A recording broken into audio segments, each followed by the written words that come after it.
So this one chart shows you the GDP in $1 trillion of China and India from liberalization, year 1 to year 32. Year 32 in China was 2007. Year 32 in India was 2022.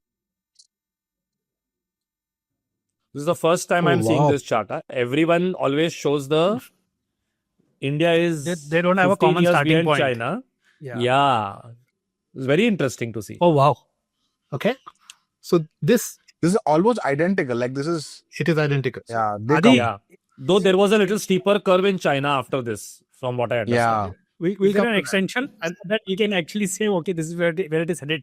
I'll come to that next. But the other point I wanted to make to you was, before we started recording, I was telling you guys about S-curves and about how human beings cannot compute S-curves. I was telling you that every business grows on this S-curve. It's not every business, every distributor, every business, every country, you put bacteria into a petri dish, you blow air into a balloon. The growth of everything follows this exponential curve. Let's not call it an S-curve because it becomes an S-curve. But to begin with, it is kind of an exponential curve. And the crazy thing is you can't get to where you are in year 30 without going through the pain and grind that you had to go through to get there. And so therefore going through the valleys makes it possible to create the hills later. Now, there is a very interesting way to think about this. What speeds up these S-curves? And we'll come to this also. So what happens here is that you're going like this, but actually it's not straight. What you do is you try something, you learn, you try, get results, learn, change. Try, get results, learn, change. So this is a series of these things, and it's this better knowledge and learning that takes you up the performance curve. So if you can speed up that cycle of try, learn, change, your S-curve, instead of going up in years, starts going up in weeks, starts going up in months, starts going up in days. But the shape of the growth is always the same. You can just change the unit of time at x-axis. The x-axis, right? So now this happened to China. So if you go further, the first 30 years that happened, it went to close to 4 trillion. And then the next 15 years, it went to 17 trillion or 19 trillion.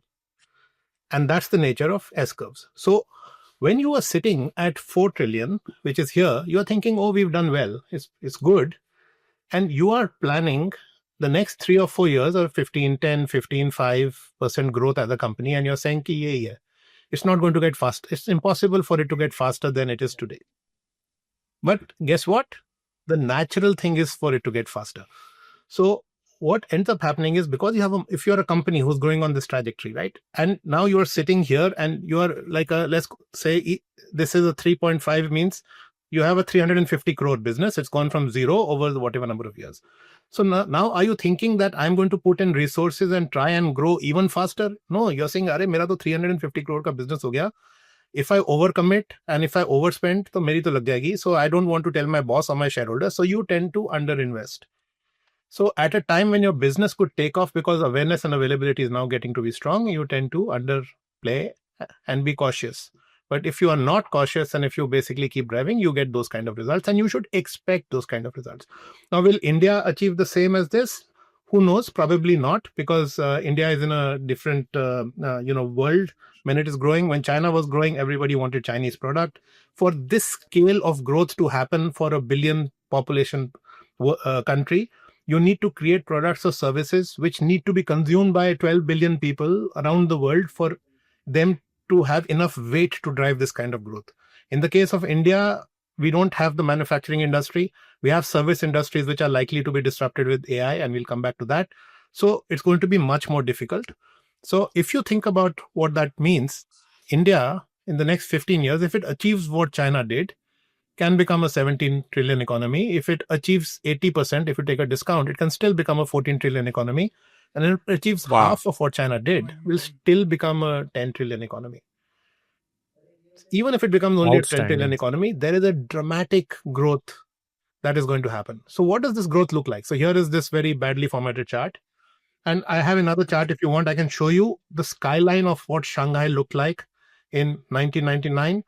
1979, 2011, and 2023. And you think it can't grow and it gets better and better. I have a chart with the skyline of Bombay also, right, which shows the same trend. So here, if you look at number of skyscrapers, 1979, 10.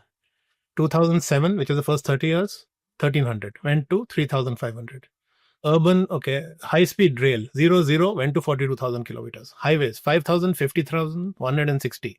Let's look at air conditioners, 1%, 30%, 70%.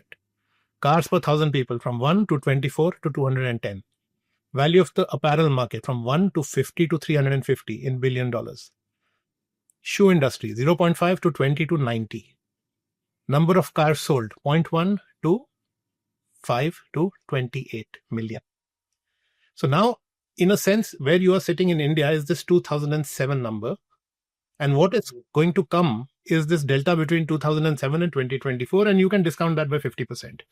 So in India, we are sitting on the potential that we cannot even dream about.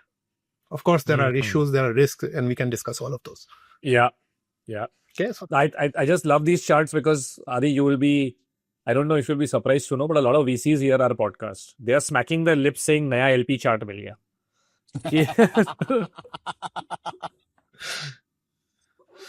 So this is what happens then. So let's take a couple of charts just to frame this, what the situation is like in China at the moment. So this is, and some of this data is 21, 22, 20, it doesn't matter. The concepts are right. And on this also, I've written a long Substack, like 100-page thing on what really is happening in China after I spent a week there in November. So this is what happened to GDP at purchasing power parity, right? So you can see China versus the US.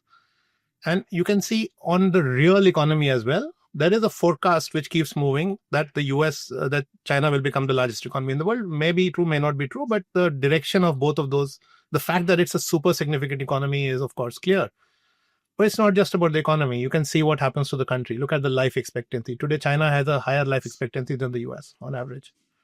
Look at This I didn't know.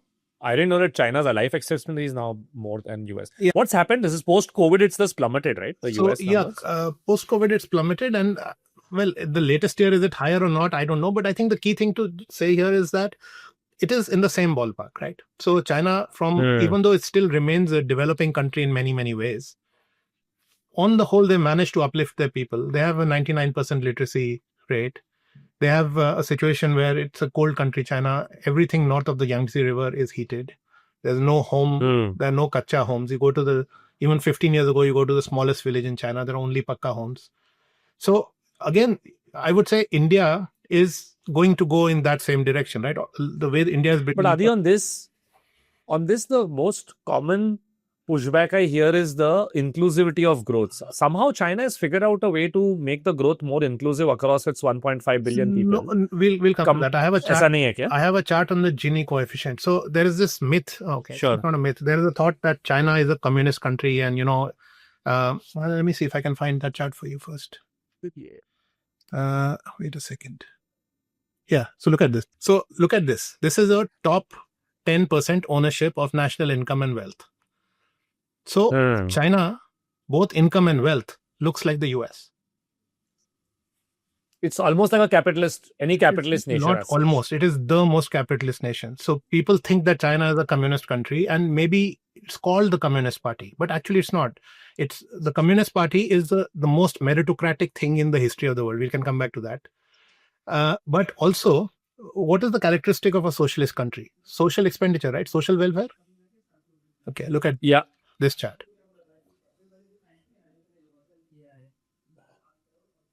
Social benefits as a percentage of GDP, only Mexico is lower than China. Yeah. And China is half the US. So they're essentially pushing the country into saying that aap kaam karo, GDP badhao. There's enough income opportunities. You're not going to get any benefits as such.